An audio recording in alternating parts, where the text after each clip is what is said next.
Okay, special episode 34, 36, 34, 37, 34, 38. Tanungin natin dito, ano ba yung mga inner child characteristics natin or behavior na kailangan nating gawin, ulitin, ilabas? Kasi minsan, masyado tayong mature or nagpapaka-mature sa buhay natin na nakakalimutan natin na may mga bagay din tayong hinihiling.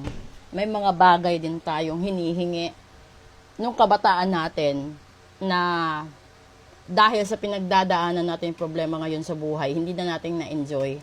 Diba? So, katulad na lang ng mga bagay na dati, hindi ka nakakabili ng masasarap na pagkain dahil mahirap at masaklap ang buhay. Hindi ka nakakabili ng mga laruan, hindi mo na naranasan na magkaroon ng mga magagandang damit, sapatos, di ba? So, nung panahon na meron ka ng pera, di ba yung iba, bumibili, no, ng laruan, ng mga bagay na hindi pa nila naranasan noon. Maniwala kayo't sa hindi. Merong iba na tumanda na lang sila, hindi pa nila natikman magkaroon ng cake sa birthday nila.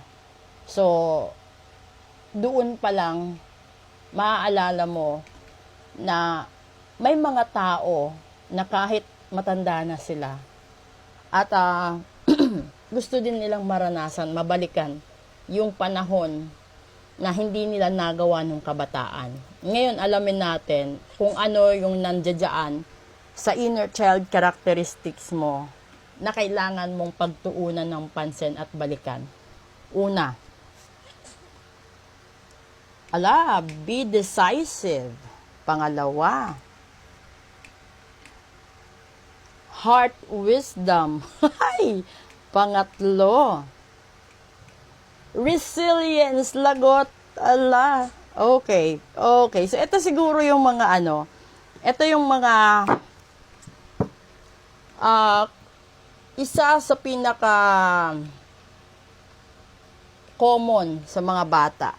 'Di ba? Kasi kapag bata ka, no, namimili ka hindi dahil may brand, hindi dahil sikat, kundi namimili ka ng laruan dahil yun ang gusto mo.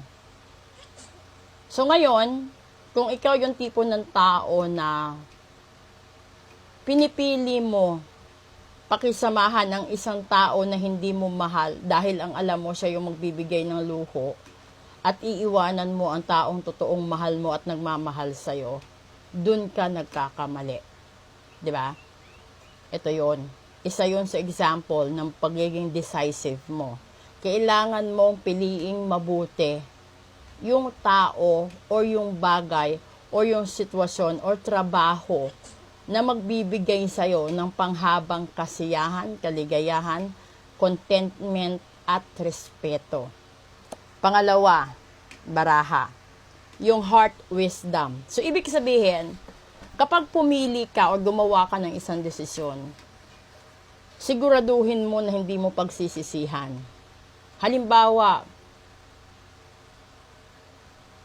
yung binigay ko na kalimitan pinipili natin kung sino yung makaahon sa atin sa hirap rather than sa tao na magmamahal sa atin habang buhay, no?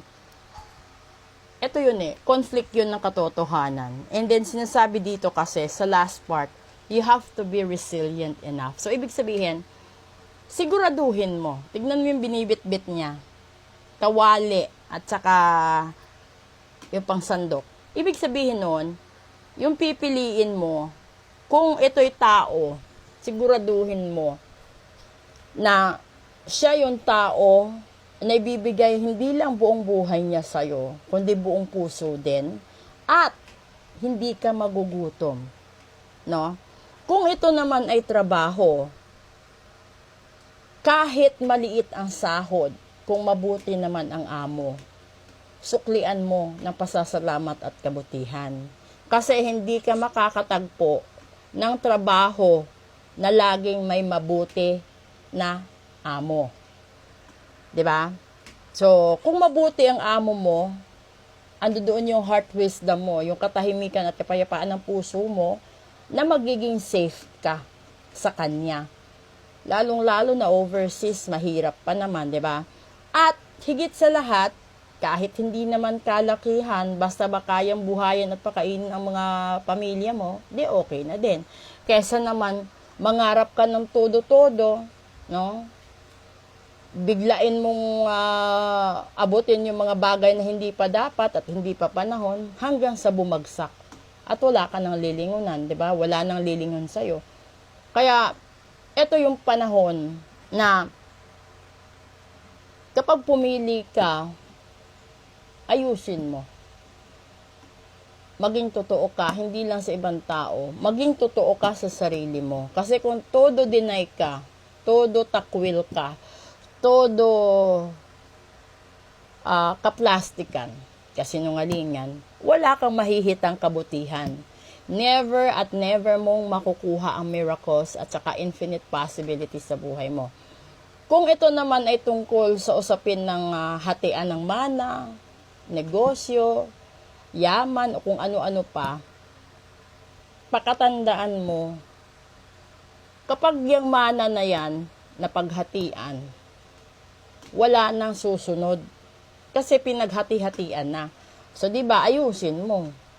Kung meron ka namang nasaktan na tao, or magulang, lolo, lola, or kahit na sino, na namatay, baon ang sama ng loob sa'yo, gawin mo habang maaga pa ang ritual ng paghingi ng tawad para mabuksan ka sa pinto ng infinite possibilities at miracles. Kasi kahit anong kayod ang gawin mo, kung may minana kang sumpa, barang kulam sa mga angkan mo, never ka makakausad.